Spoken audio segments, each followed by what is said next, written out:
Hey, my golly, we are live, gentlemen, on the screen. Welcome aboard, everybody, to the SBAU Astro Hour, which I sometimes like to call Astronomy or Us. It's a weekly podcast for the Santa Barbara Astronomical Unit, our local telescope and astronomy club. I'm Baron Ron Herron, proud to be still, since we're not having any meetings to throw me out of office, along with the president. I'm the VP. We're live from the homes of the SBAU members and board members on Zoom. We're also, I think, on YouTube as SB Astro-Unit, our own little channel live here. And doggone, I call it the weekly news of space, if you will. It's for amateur stargazers or astrophysicist wannabes like myself. Welcome aboard every Monday morning, 11 a.m. Space stuff and rocket launches, comets and asteroids. And we get a little deep. We try to keep it very understandable. To learn more about our longtime South Coast Astronomy Telescope Club, which is based at our beautiful Museum of Natural History, everybody, go to sbau.org. And incidentally, they reopened some of their outdoor activities over the weekend. They opened their Sea Center at Stearns Wharf, and I believe the butterfly exhibit is on display for families. Everything outdoors up there where Chad the whalebones are. You got to make a reservation, however. Let's meet the Brain Trust on the screen. These are the guys in charge. President Jerry Wilson, welcome back, sir. Thank you. 3 years. Good morning. Wife Pat Forgy doing all right? We're good. Oh, they're taking care of us. And our outreach coordinator, Chuck McPartland. Good morning, sir. Morning. Recently had a semi-outreach that you're going to tell us about. And his wife is also named Pat, and she's our merchandise manager for the club. Hasn't moved a lot of merchandise in the last 14 months. Up in the upper left-hand corner, ladies and gentlemen, say hello to our wizard, the webmaster, technical man in charge, former President Tom Totten, who will put some graphics on the screen, some pictures that we get emailed to each other, mostly from our president. We're joined by Tom Whittemore, who is a former science instructor. How are you, Tom? Westmont, you miss the campus? Be honest, do you miss it? Oh, absolutely.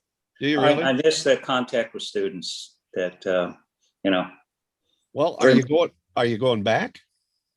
I don't think so. Does that mean the club has lost its astronomy, its observatory there? Oh, no. That won't happen. I'm sure the club will support the third Friday outreaches. I mean, I still intend to be a part of that. Sure. I don't know if anybody has been trained on the 24-inch. So there's a lot of unknowns. Yeah, I went on campus for the first time in a long time to bring a box of astronomy books that was donated from Santa Barbara High. It was a couple of Tuesdays ago, and it was interesting. When I went into Winter Hall, I looked around for Ken Killstrom, and I noticed his office was vacant. He's a super person, super guy. And I just had a whole sense of closure, that's it. Well, it was a wonderful journey for these 13 plus years that I was at Westmont. Okay. Yeah, right. They probably miss you. You were in their lab, and I was pretty much. Well, I did teach a lot of courses, electronics and quantum mechanics and stuff like that. But right. The things I liked the best was teaching the labs, and I developed all the labs I taught and handed them down to the next person. So. The rest of you remember, I don't, what Friday of the month before the pandemic did we convene out there? Chuck? What? Was that March of 2020 maybe? Or was it February? It was third Friday of the month. Always I don't think third. we made the March 2020. We did February 2020, but then. Yeah, okay. Because I remember, Westmont sort of shut down in March, Yeah.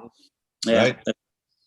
Well, if we get back to schedule and have our Friday night, first Friday of the month meetings at Herron Hall, right next to the planetarium at the museum, we'll probably be back on schedule for going to the observatory out at Westmont. That's a pretty nice looking observatory. Oh yeah, no, that's of course I'm in love with the 8-inch refractor. That's the instrument I really like. That's a killer telescope. Yeah, it's a stunning scope. Yeah, Chuck. Little bit bigger than the one on the museum. And the other thing, Maureen and I went for her birthday last week, up the coast a little bit. And on coming back, we came back 101. And as I passed by the car, I just fondly remembered a lot of the outreaches we would do there. Really neat. Right. That's yeah. Right. Well, that brings me to Saturday night. We'll do a quick recap with Outreach Coordinator Chuck McPartland. How did it go out at the Lake Kachuma? We sort of started outreach, taking baby steps. So it was just a slideshow, no telescopes, and in their fireside theater outside. So I just showed slides of what they would have been seeing if we'd had telescopes. Some summer sky stuff that they weren't seeing yet, but we'll see in the summer, like Jupiter and Saturn. And there were 42 people. Everybody was masked and, physically distanced, sitting in the benches, and lasted about an hour. And the sky was masked too, mostly. There were clouds, but it worked out all right. Bloom. Yeah. So you set up a screen, or was it like No, a they TV? have an open fireside theater with a stage and a screen for projection, and they have a whole setup, that was initially made for 35 millimeter slide projectors, with a power system and stuff. But I just plug in a little, like a home theater projector much closer to the screen and put it up. It's much brighter that way. And who was in attendance? Just campers, or were we all invited and didn't get Oh, the it's message? campers. Campers mostly. Yeah. That's another regular thing. It's summertime. Normally we have a big buffet up there, don't we? Big camp out. Yeah, overnight. in September, October.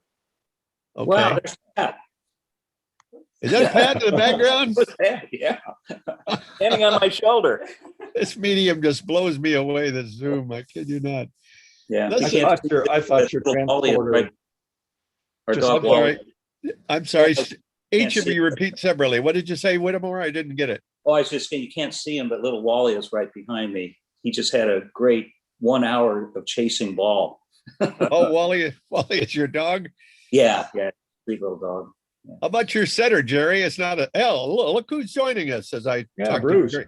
Hello, Bruce. Welcome. Yeah, it takes me 20 minutes or so to get get Zoom. Well, I don't Are know you what to using tell you. The upper end Pardon? of the left side column of the top TomT would be the one to ask about that, but at least we can hear you and you're not breaking up. Oh, that's good. You know all the rest of the guys in your home with your lovely wife. Yep, Bonnie. that's And- correct. Before I go to Jerry permanently here for the now, well, not permanently, but get the major stories out. What's going on with your Theater Organ Society? Did you guys get together at the Arlington? Yes, we did. The Arlington was limited to 2% of capacity, which the theater is 2018 people total, and so they had 200 people. They had every third row of seats available for somebody to sit in, and you could sit in every third seat in the row. But they filled the theater with 200 people, and we played the organ, our resident organist, for almost 2 hours. Wow. Had Did you all show kinds up? of questions, and That's more spacing than at the mission for Mass on Saturday. What was the I wouldn't movie? know. I don't go to church. Oh, well, that's not what I said. Of course, we have our own church, but it's shut down too. It's called the Museum of Natural History. Oh yeah. I want to mention that for all of us who got Jerry's great article, which I call, let's see, I wrote it down here. Newsletter article. It's called End Games for Bigger Masses. It's, I guess, gravity versus what? Nuclear fusion, right? It's a great little article. Two of the major I was forces. getting ready to put it in, but unfortunately, Doug Bryson passed away, and so I want to include that in the newsletter for June. So, Well, yeah, I was going to mention that. That's from Colin Taylor. I got the notice from him, Yeah. our treasurer. Apparently, we were talking before you joined us, Whittemore. I mentioned it to Chuck McPartland, and he knew the guy. Did any of the rest of you know Doug no, Bryson? No, never met him. I did not. Do we remember that? We What? got that bunch of small mirror blanks some time ago with pieces of paper. Oh, yeah. folded apart. They were from Doug. Okay. I knew him a little bit. I visited him in his store on occasion back in the 80s, I think it was. I He see. named it after his first name, Douglas Telescopes. Yeah, Doug Douglas Bryson. Telescopics. Oh, telescopic. And downtown Santa Barbara, from first local telescope club, but it's not the same one that evolved Well, into us. No, that was his store. He had a store next to the supply sergeant called Douglas Telescopics. Okay. He may have been one of the founders of the Santa Barbara Astronomy Club. I know he was very active in the 60s and 70s in the club. Yeah. Oh, I thought we were it. I was just going to mention, if I'm right, Tim Crawford, he grew up in Santa Barbara, bought a mirror making kit from Douglas. Yeah. What's it called, Chuck? Douglas Telescopics. Telescopic. Yeah, I think Tim bought his original kit from them. And Is that the mirror he's still working on? no, it's an 8-inch. I think Tim bought a. No, he finished that one. Yeah. I can't remember whether it was a 6 or an 8, but yeah, he put it on the shelf. Okay, and then when we started doing the mirror making stuff, it came off the shelf. So And Ron, Yes. our club, the Astronomical Unit didn't form until like 1985. okay, And so for a while, there were two clubs in town. There was the Santa Barbara Astronomy Club and there was the Astronomical Unit. But in 1991 or 95, somewhere in there, we merged. And so it's just the Astronomical Unit now. But the Santa Okay, Barbara well, my Astronomy Club traces back to the Santa Barbara Star Cluster, which started in 1955. wow. How much involvement or input came from City College instructors? Because I know we got 2 of their members now, and back then there was one guy who's now gone. Well, that's kind of the Astronomical Unit originally was a Santa Barbara City College club. Oh, it was. And then when they became affiliated with the museum, when the Santa Barbara Astronomy Club left the museum, because they had been meeting at the museum too. When they left the museum and moved over to Westmont, then Santa Barbara City College kind of moved in at the Museum of Natural History, and that became the Astronomical Unit, and they opened it up to the public instead of just students. Okay. Well, apparently he passed away, Doug Bryson, back in November on the 16th, and they're still clearing out his home. If anybody's interested in books on grinding glass, binoculars, and Colin heard from his stepdaughter, Carolyn Street, writing the obituary, I guess. I guess Colin, who's our treasurer. We haven't heard from Colin, have we, except online, emails? I've gotten a couple of emails from him, yeah. So Whittemore edits the newsletter, and Colin gets it out to everybody, and we still have hundreds of. Right. Yeah. Right. Yeah, that's the path. Mhm. Okay. Well, it's Memorial Day, and it's our 14th incredible May 31st edition of the SBAU. What do we call it here? The podcast from hell? No, the SBAU Astro Hour. You want to talk about the night sky for a few minutes, Mr. President? I understand that what we're doing, we call it a podcast, but I was informed by people in the area that it's a vodcast because we do videos. Oh, So, VOD or but, vlog? VLOG? Podcast. vodcast, in imitation of podcast. Oh, you use V. Yeah. Well, I think it's actually a vlog, a vlog, VLOG, and then I call it a vidcast, a video Okay. cast. Okay. But vlog seems like a video log seems to be typical of a lot of people. Okay. Well, But- I guess that's San Diego culture versus Santa Barbara culture. So But I the heard British from Nash. my sister. Podcasts are officially just audio. Yeah, Yeah. just audio, like a People- radio show. People actually in this day and age download stuff so they can hear it on their way to work, but they won't Yeah, put a radio on. Yeah. Yeah. I mean, Or as the lights are out and they're fading off to sleep at night. Yeah, it's Well, a this vast keep- audio radiance. yeah. Keeps Well, it for alive tonight, on the if you get up sky. early in the morning, you can see Saturn right next to, I think it's Theta Capricorni in this Okay. constellation of Capricorn. Right, the sea goat. Right, and the red bullseye symbol there is centered on Theta Capricorni in the constellation of Capricorn. And it's and there's the moon as it is tonight, blanking out the whole thing. So this is a time when you want to look at the planets because they're bright, and not all the very interesting other faint fuzzies like the M objects that are shown here in the morning. And of course, you can see Pluto in the morning also if you have a scope. You can't see this with naked eye. Well, it said by 2 a.m. the moon and Saturn would be 5.5 degrees apart. Was that this morning at 2 or tomorrow morning at 2? What, look at the upper left, there's a legend up there for the time the planetarium thing set this at. It's, Oh, it was this morning, wasn't it? yeah, that May was- 31st at 2. Yeah. Okay. So We the missed moon- it. Well, I looked out and all I saw was fog. Yeah, We're we're kind of handicapped here. Yeah. Yeah. I was just going to mention on a different portion of the sky, towards the setting sun, Maureen and I said good night to Mercury and Venus. They were really close Friday night. I could only pull in Mercury with binoculars, but it was really neat. I think it was like 0.4 of a degree away from Venus. Okay. And then I looked for it again last night. Bye-bye. So Mercury was out of view. Mercury zooms toward the horizon. Yeah. But I'm Venus like, is you just should- showing her stuff, beautiful. You should write a song with those words in it, Whittemore. Say goodnight to Mercury and Venus.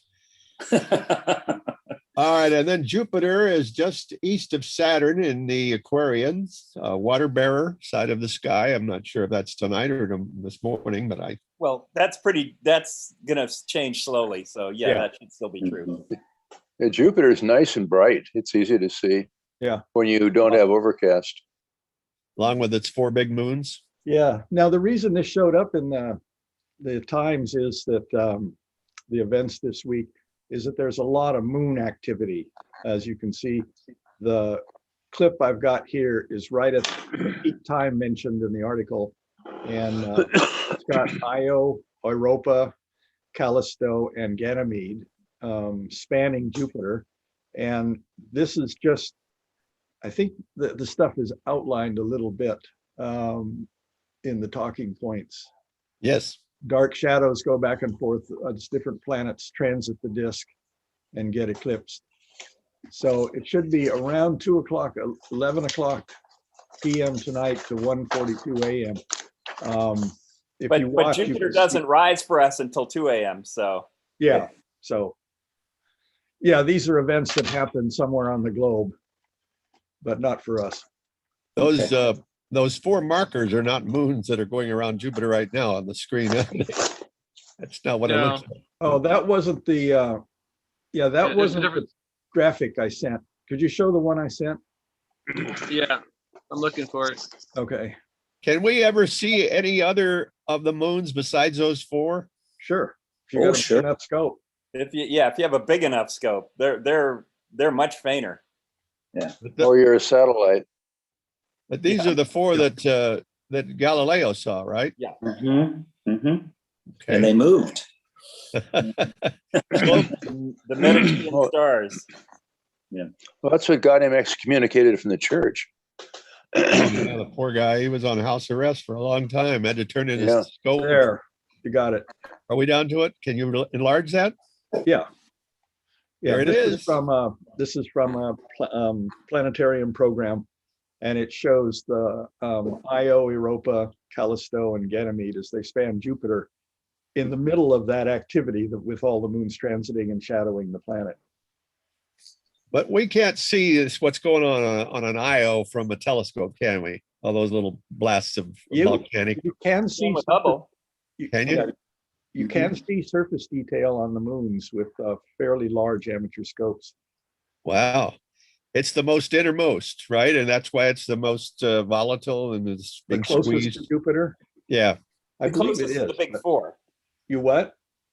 It's the closest to the big 4. Right, yeah. And the most volcanically active body in the solar system, I guess. Mhm. Little Io. Uh-huh. Fascinating stuff. Shall we go on to Tuesday? It's the volcanism on Io is primarily low temperature stuff. It's not like the same kind of rock we have here. It's a lot of sulfur volcanoes and stuff. And it's from Before we go to Tuesday, before Tuesday on June 1st, we're going to have a really nice ISS pass, really bright. Right? So it'll rise on Tuesday night at 9:54 p.m. in the northwest between Auriga and Gemini. And it's going to cruise through Lynx, Leo Minor, Canis Venatici, and Coma Berenices, and then it's going to go into the Earth's shadow when it's high overhead near Arcturus, the bright orange star that's almost overhead, at 9:57. So a 3-minute pass, but it's going to be really bright. Okay. Yeah, there's a star map. How about again later this week? Well, that's doing. Yes, it's making passes through next Sunday. It either goes northwest to southeast or the other way around, southwest to northeast, right? Right. In general, west to east. Oh, yeah, that's really bright, Chuck. Minus 3.9. Yeah. That's like Venus bright. Yeah. Yeah. And is it pretty standard that the speed of these suckers is like 17,000 miles an hour, Mhm. depending on how high up? That's low Earth orbit speed. Yeah. Okay, so the big telescope up there, the Hubble goes a little slower because it's it's about 400 miles up, isn't it? Higher Hubble. energy, but lower speed. Gotcha. Okay. And you can see the Hubble go by occasionally. It's lit by the sun. So you can find that out at Heavens Above also. Is that right? Yeah. If the Webb ever goes up, would we be able to see it out there a million miles? I don't think so, no. And that's set for October 31st still, I assume. The Webb never looks at the sun or into that direction. Oh, you're right. Okay, shall we go to Tuesday? We just finished Tuesday. That was ISS. That's tomorrow night, Tuesday night, 9:59 p.m. In the northwest sky. Moon will pass 5 degrees south of Jupiter tomorrow. All right, let's go to Wednesday, June 2nd, the ISS again. Boy, it is every night, isn't it? Yeah. And On Wednesday, it rises at 9:07 in the northwest near Capella, which is a bright yellowish star. It goes along the bowl of the Little Dipper and along the upper side of the Keystone in Hercules. right. Nice summertime constellation. And then it's going to fade out in the east-southeast in Ophiuchus around 9:12. Well, I like to say that you don't have to have a telescope or be in an astronomy club. You can just look up if we've got a clear sky at night with your regular eyes. But I'm questioning you guys. Is there a tracker available that can lock onto these things and move your telescope and you could zero right in on it and see the Yes. extent? You You can. can. Now, there are two different versions of that. It's usually, you hook up a laptop or something to your mount and it sends commands, and you have to have the orbital elements for the ISS. But it's hard to look at visually because the scope is continuously moving. So there's two versions. One will jump ahead to where the ISS is going to pass through, and you get to look, and then it'll beep before it jumps ahead again as the ISS moves out of your field of view. So you Right. got to jerk your head back while the telescope jumps ahead. Yeah, they don't get a black eye, huh, Chuck? Yeah. And another version is it just follows it continuously, but that's better if you've got like a video eyepiece in to watch on a screen. But the whole pass is about what, 7 minutes? If it's a horizon to horizon pass, yeah, it's 6 or 7 minutes. I saw a very interesting short video from amateur astronomer that followed the ISS as it approached overhead, and his scope stayed locked on the ISS, and as you watched it, it just grew in size Yeah. as it came overhead. And there are some great videos at like spaceweather.com showing the ISS transiting the sun and the moon. Is that right? Yeah. And there's a Chinese one up there that's not occupied, as we've said before. Right. And that's visible too. Do any of you happen to know officially, this occurred to me the other night, I'm trying to imagine what it's like to go to sleep in the space station. You suppose they lock themselves up in a dark cabinet and strap themselves to a wall so that They strap They tend to themselves get in. a bag that has a hook on it that they can hook to something so that they don't float somewhere inconvenient. They basically have sleeping bags that are hooked to the wall, and you Is that get what in it the is? sleeping bag and then zip yourself up and then just go to sleep. I don't think they turn the lights off. I don't know. Maybe they wear eye You're shades. not, okay, and they don't contain themselves inside a cabinet for some privacy. They're right out there in a darkened room, I assume, or section of the ship. Okay, you answered the question. I think gentlemen. privacy is largely on Videos of the ISS passing the moon here. privacy. I think is largely on the honor system. I'm getting static. To repeat what you said, I missed it, gentlemen. Privacy is largely on the honor system. Is that Oh. me that's staticky? You're feeding back. I'm not sure. Are you getting Okay, are we getting it? Same static I'm getting here. Can we go to Thursday? Venus sitting just 30. Okay, test the mic degree- now. oh, Do I get feedback now? No. Yeah. Okay. Oh, no feedback. No. Okay, it comes and goes. I think we're all right.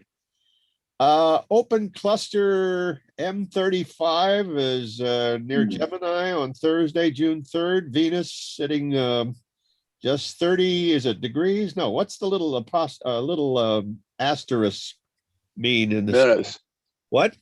Minutes? minutes, 30 arc minutes. How many minutes are in a degree? 60. Geez, that's not very big at all. That's the size of the moon, the full moon. It's the same as for a clock and time. Okay. It's just, let's see, if west of the 5th magnitude open cluster, M35. Are you going to Yeah. zoom on? Any going to try to see this on Thursday night, Chuck? Probably not. No, it's it's going to be Okay. really low. Is it Yeah. after sunset? All right. Yeah. M35 is located in one of the ankle bones of the twins. So it's low. It's low now. That'll be best in binoculars. Yes. Mhm. And that's a cluster. That's not a star or a distant No, galaxy. It's an open Yeah, cluster. M35 is an open cluster, a beautiful one. I showed a lot at Westmont in the 8-inch. It's beautiful. Has there been a count of the clusters in our galaxy? Are there dozens, hundreds, thousands, or very few? Probably millions. Nope. Yeah. Yeah, galaxy, sure. A cluster is not critically defined. Globular cluster is, but open clusters, it's largely a matter of taste where they stop and start. But There the you go. stars are physically closer together, are they not? It's They Not like are, a and they cluster. probably were born at the same time from the same cloud. if we orbited a star in a cluster, would we be able to see anything day or night, or would it be nothing but daytime, Well, day and night? That depends on the cluster. Yeah. Oh, it A does. globular cluster would be like full moon all the time, at least. Okay. Now, Uh, Tom put up an image there earlier of M35, Mhm. and it had, you can see that it fills most of the frame, but there's another nice cluster way far in the background there Yeah, called 2158. 2158. Yeah, 2158. It's amazing to me that clusters aren't kind of like designed like mini galaxies with maybe a black hole in the middle or something. They go Well, go some around. of the globular clusters do have that. Oh, they Yeah. do. Apparently, yes. I was Yeah. just surmising that. Otherwise, the whole cluster is going around the galaxy just like our sun is, right? In No, and out. the globular clusters orbit not in the plane of the galaxy. They orbit Right. in their own plane. In their own plane. Yeah, their own plane that's inclined up to 90 degrees from the plane of the galaxy. But it's not a plane that all globular clusters are on, Ron. Each one is on its own orbit. So it's like bees going around a hive. Mhm. Okay, and so it's a teeming little. Those stars are going fast among each other, are they not? Yeah, it's like a swarm of bees. Right. And a lot of them are, many of them anyway, are located around Sagittarius and Scorpius. And they basically led to the size of the galaxy, And where the measure- center is. Yeah. Tom Whittemore, Yeah, why would they be clustered? Tom Whittemore, why would they be clustered around the Sagittarius and Capricorn? Why in that area? I don't, It's Go ahead, because they Chuck. form a spherical distribution around the center of our galaxy. yeah. And so when they're up out of the plane of the galaxy, when you're looking toward the center of our galaxy, you see the ones between us and the center plus the ones on the other side of the center. So it seems to be a Where's the center of our concentration there. galaxy? Milky Way. Sagittarius. No, it's Sagittarius. Sagittarius, right off the teapot. Huh. Let me throw some numbers out at you that I think I've heard and I think I know. Our galaxy is about 100,000 light years across in diameter. Is that They now correct? think it's 200,000. Oh my It God. depends where you They draw up the that. edge. They up that. Yeah, Geez. actually, yeah. I think Jerry pointed out one time it was up to like almost 1.9 million light years across to the edge of our galaxy. But that's defining the galaxy as dust, not high, Yeah. not high density stars. Mhm. Well, Andromeda is still bigger than us. by many times, by a factor of 3 or 4 times the size of our. It's No. comparable to us, maybe a little bigger. Okay. But now the disk thing, since I had 100,000 miles in diameter going for me until Bruce corrected me, the thickness was about 12,000 light years. Is that about right? I think it's considered to be about 30,000 light years. Right, 30,000 light years to the center from us. Well, that Yeah, that's to the graphic center, that but the Jerry thickness of the sent disk to also. us, the graphic Jerry sent to us was fortunately the shape of our galaxy of time shows that it's really wiggling and warping, swimming around. It's not just flat disk. I thought that was interesting. There's a potato chip warp to it. Yeah. Right. And if you notice Andromeda has the same potato chip warp to it. Well, that's the most common galaxy there is, the spiral, right? In the universe. They're all twirling.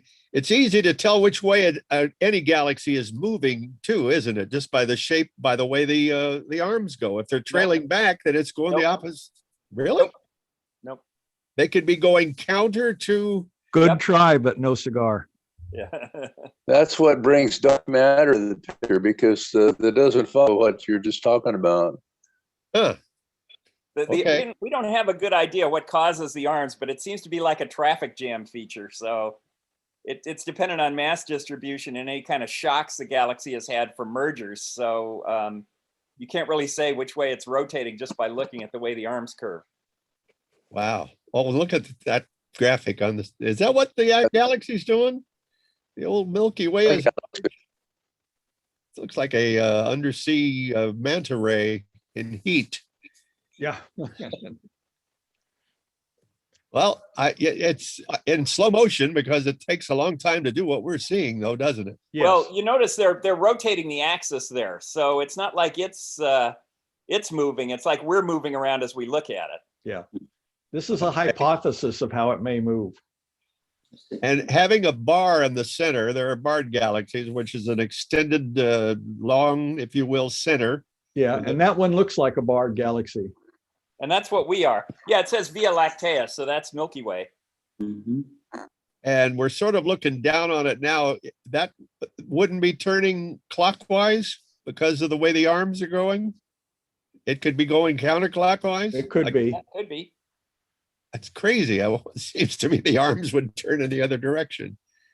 It's like a pinwheel effect. Yeah, but they're not solid. You know, they're not even made up of the same stars from millions of years to millions of years. Right. Because those are bright blue stars. They're young, they live fast, and you know, they're massive, they live fast and die young. So it's where there are sort of mass concentrations that cause formation of stars. And for a while they make up the arm, but then that mass concentration, you know, doesn't stay rigid. But it seems to me the direction is determined by how far out you are. You know, those stars can't possibly go as fast as the ones in the middle. They do. That's why we know That's dark the matter. mystery. Yeah. Dark matter. Dark matter. Is it true they found a couple of little galaxies that have no dark matter in them? What they think? Have you heard goes that? back and forth. Whoa, that's what it says on our bumper sticker. If we ever get to meet again, maybe we'll have some of those to pass out or sell. And I got one. You got what? You got one? I have one of those. Tim Crawford made dark matter. Mine says, "Come see the stars with us." Oh, Here is President Jerry's forwarded cartoon of the week in case you didn't get it. Oops. It's the military top brass all gathered in the headquarters of the rocket facility. The ICBMs shown being fired off in the big monitors on the wall there, the screen, and the general yelling, "No, Alexa, I said lunch, not launch." We get those. order lunch. Order lunch. Oh, there it is. You blow that up if you want. I took a while. I looked at that and said, wait a minute. And I finally got it. It's direct from Vandenberg.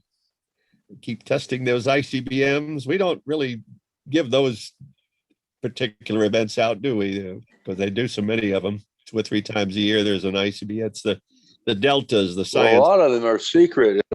a lot were secret, and they didn't announce them until after they happened.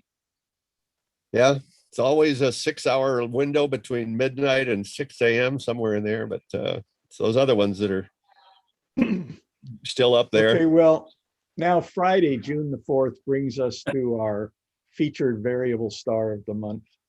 All right. Oh, and this is a pretty one.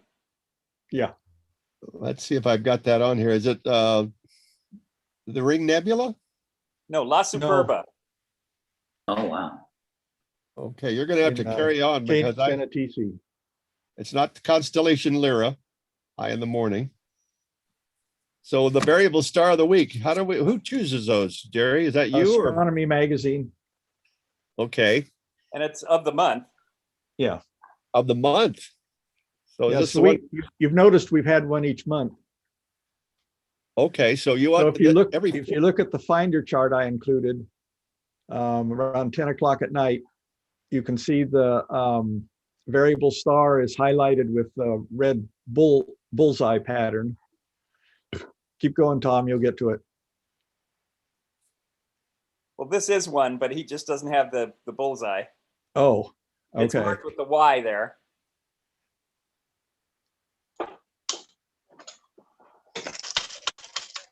but variable stars are defined as pulsing over time. They get brighter, which means Yes.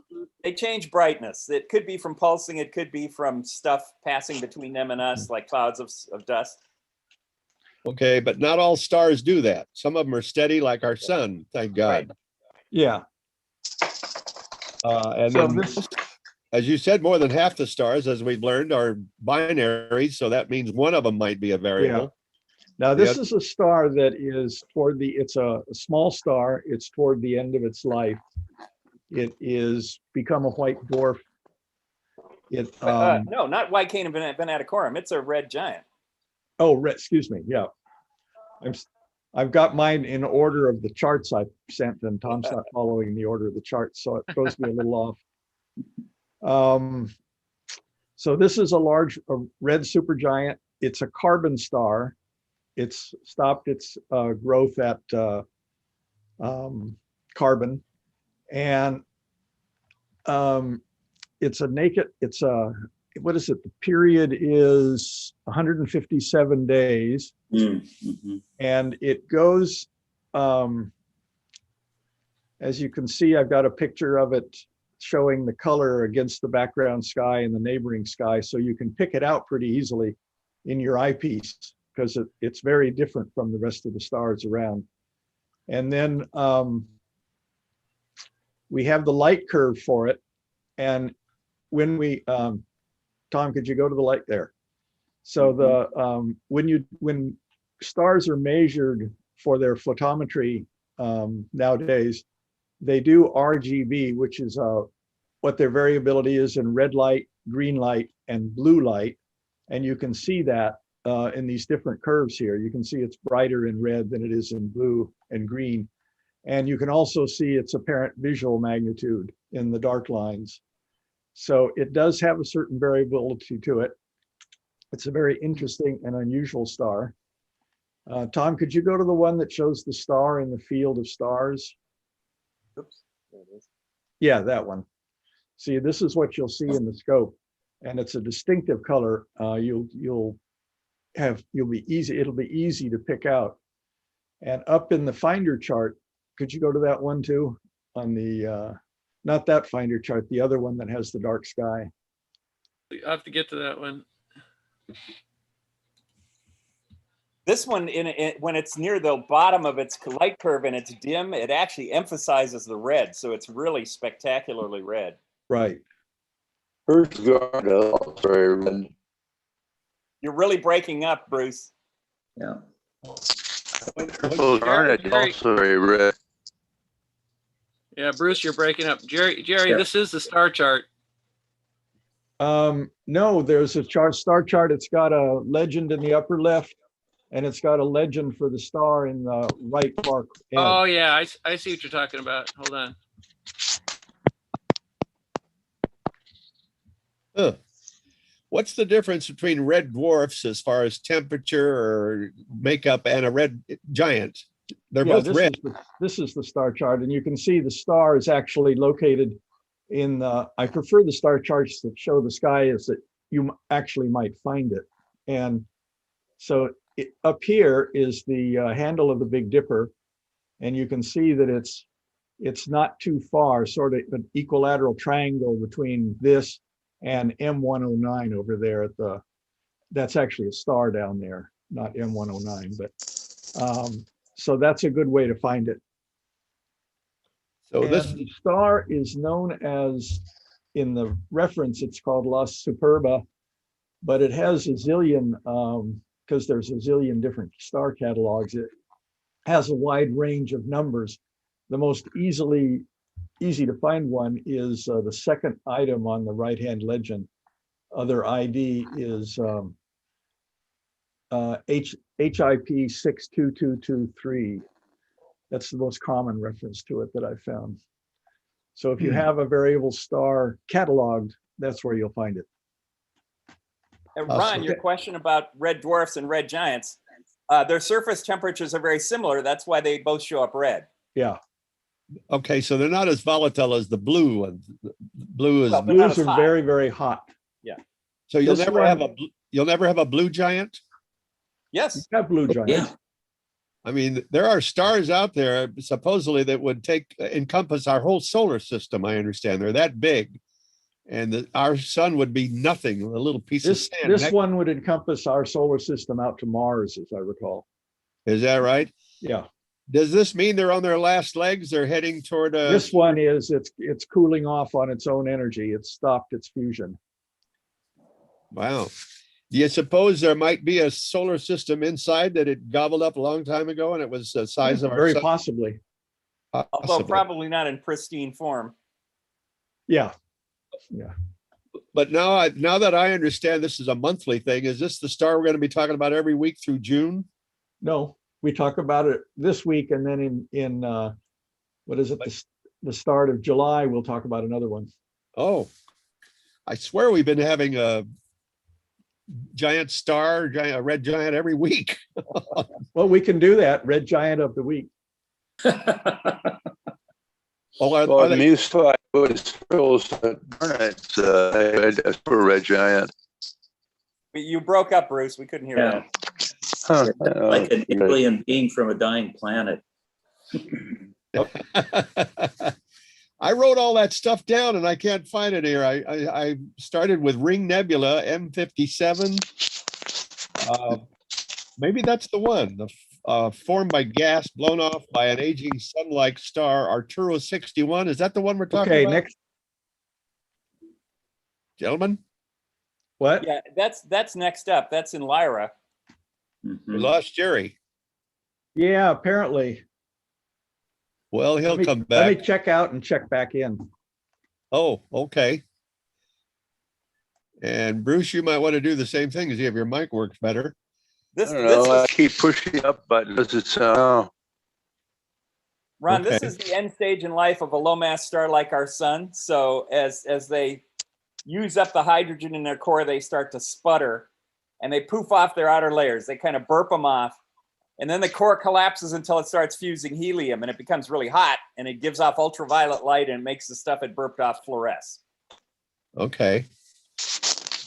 And some of them are in binaries. They got a little dinky partner over here that's losing everything to it, or is it the other way around? If the dinky partner, In these, they're not necessarily close enough to be sharing mass, but the binary, if it's a binary, it can affect the symmetry of the cloud.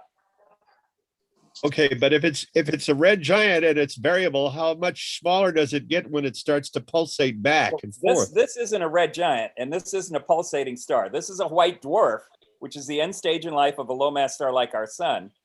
And in its earlier red giant phases, it puffed off some of its outer layers. Okay, I could swear you guys called it a variable star. What's a variable star if it isn't pulsing? It can have clouds of dust and stuff orbiting it that cause it to vary in brightness.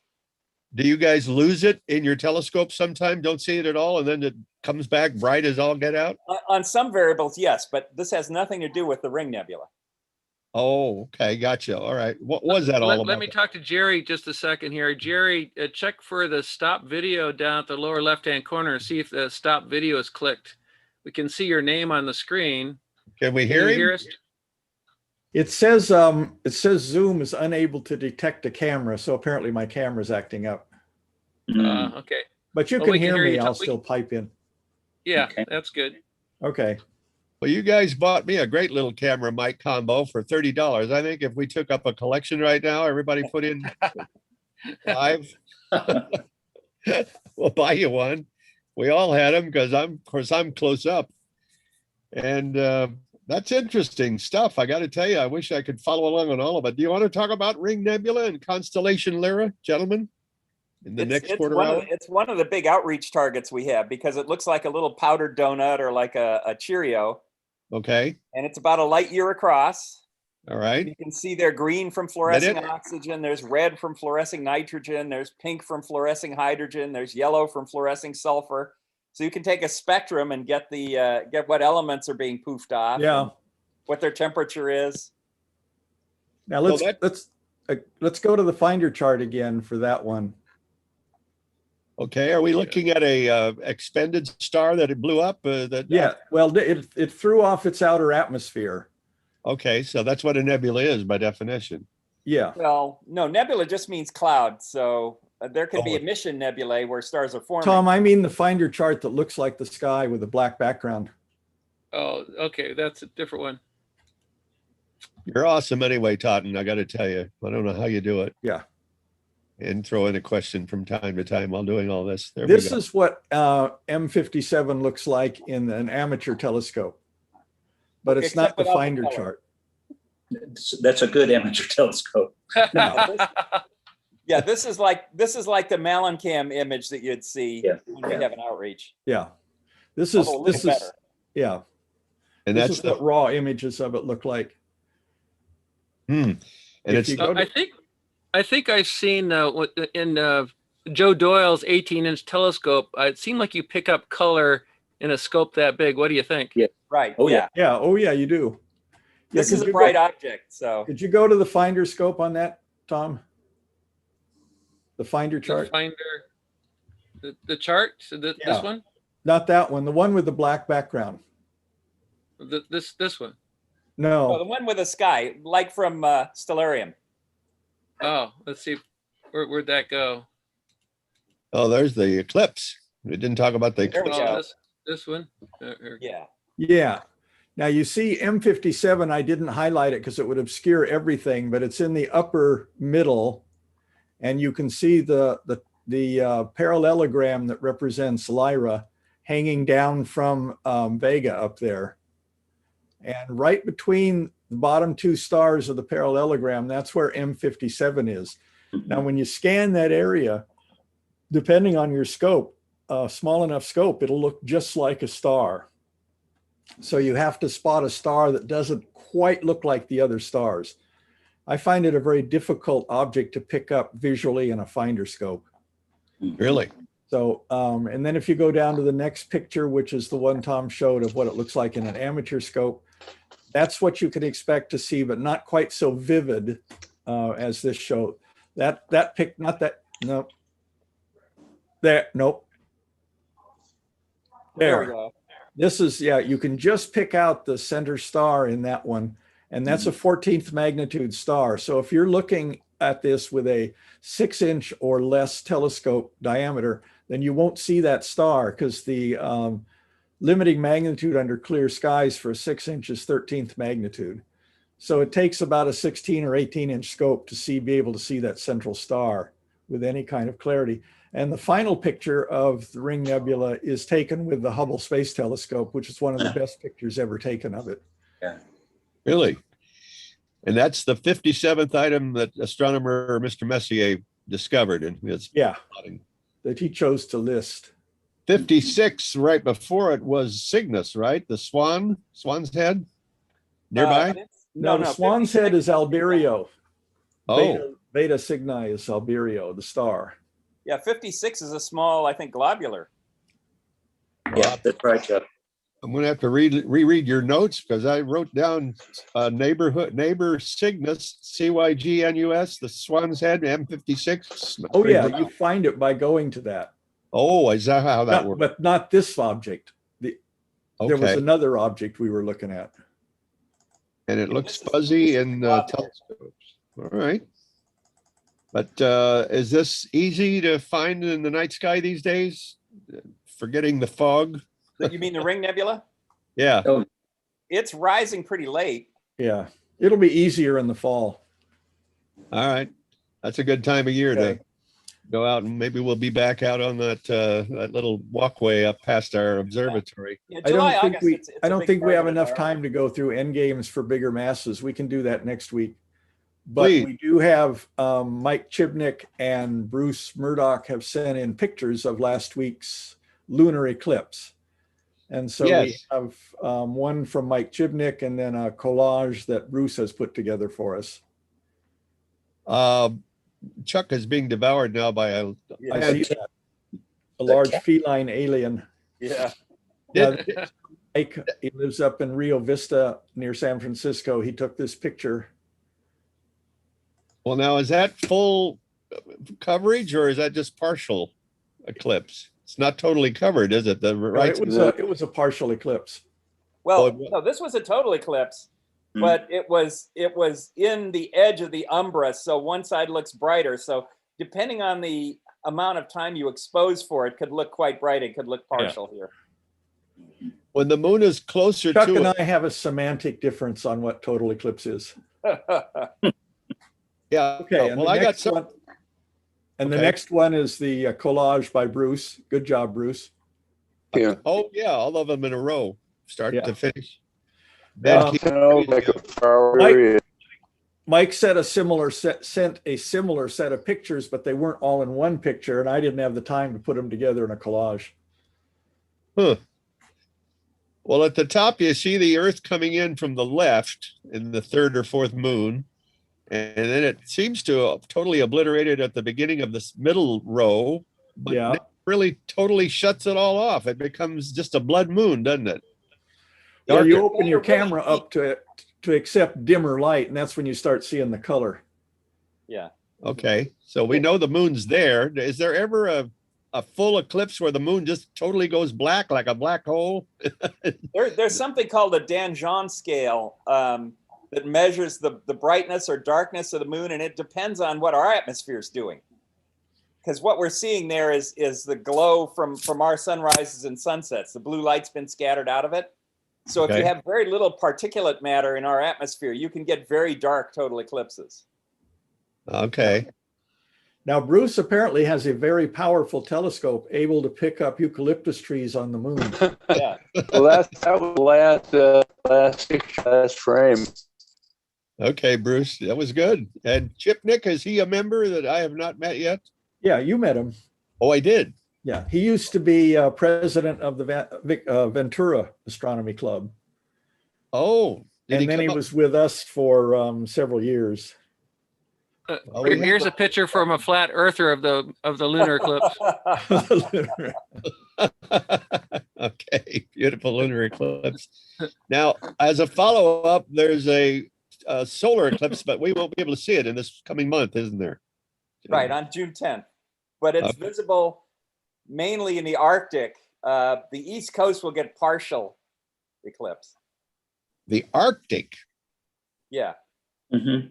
Oh, I see. The moon will be high across our Earth shadow, if you will, or our Earth light in between us and the sun. Okay. Interesting stuff. Flat Earth Society. Those guys really believe that.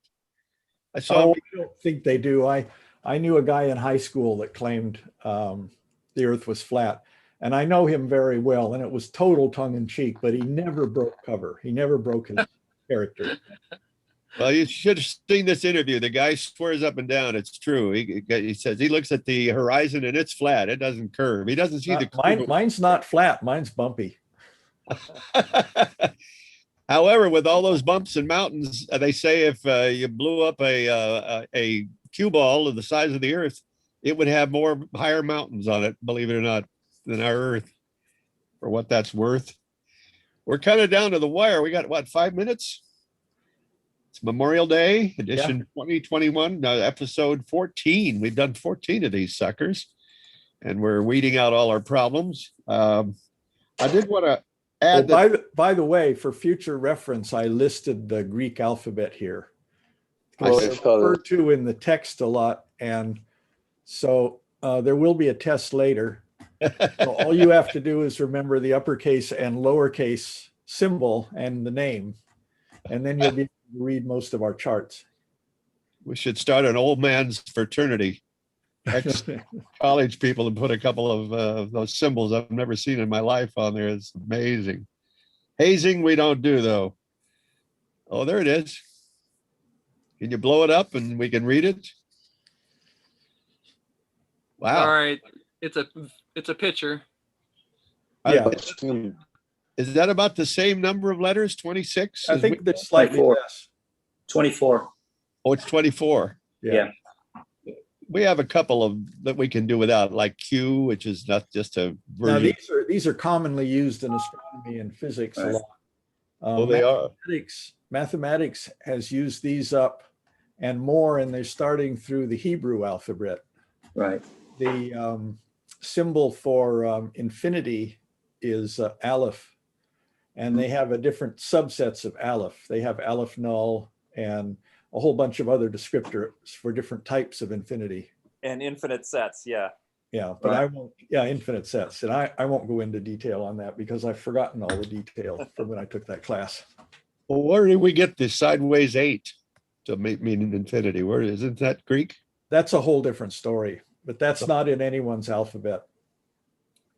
Well, it's certainly easy to make. Yeah. And it looks like you can pick your small sigma here too.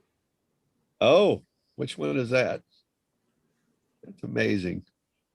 What's the left column? I don't understand. What is that? Those are capitals. That's the capital letter. Oh, upper. They have a upper and lowercase in Sure. Greek alphabet.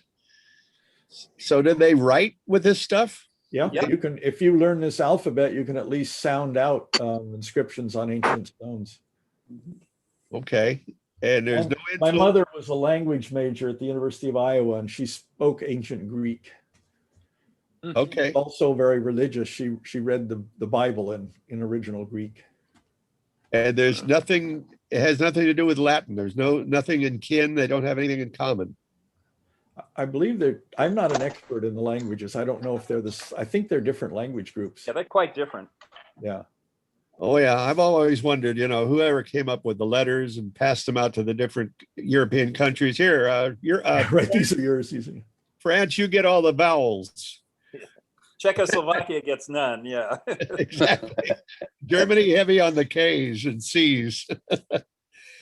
Well, we're down to the last few minutes. Anybody want to make any announcements? Once again, Bruce, if we can hear you and understand, you're president of the local Theater Organ Society. You guys are doing well during the pandemic, about to open up. See the top of your head right now, so you might want to. Let's start. Lost you. There We we are going to go. have another Kachuma outreach on June 19th, Saturday. Just like Oh, the one we wonderful. just had. Yeah. What's the Oh, subject matter? Okay. Same thing. Oh, okay. Are we all invited? I mean, I should have driven up there. Well, it's limited to 50 people and it's going to be for campers, but here's the theater. Oh, there we go. Oh, that's you. Yeah. Wow. Now, this wasn't on Saturday, but this is one from a couple I'm of summers back. ago. Who's back? Jerry, Jerry's back, yeah. But no I sound. don't see him because we're only 4 of us stacked up on the side, gentlemen. Okay, well, we'll show up at what time? Dark? 8 o'clock, 8:30? 8:30. $10 to get in? Yeah, per car. Okay. But otherwise, if we had a normal thing going on, when would our regular Kachuma big lunch, clam bake or whatever we have on the side of the lake be? That would be Well, in June. that's our September, October annual campout. Oh, it's September, October. June, the June meeting is usually a meal, isn't it? Out. A potluck at the museum, yeah. And that's probably always going to be at the entrance to the little bridge across Mission Creek in the back. Or sometimes we do it at the Broder Building. Yeah, that's true. Or at the McVeigh house, actually. McVeigh, and sometimes McVeigh. Well, gentlemen, we've come to the end, and I thank you all. And despite our technical glitches, there's a lot there. And once again, this is called a vlog or VOG video blog. Video log, yeah. As one of our incredible outreach guys would say, hasta nebula, everybody. Take care of your wife. Stay safe, and we'll see you next week, Monday at 11 a.m. Tell your friends. Join the SBAU. Thank you very much, guys. Okay.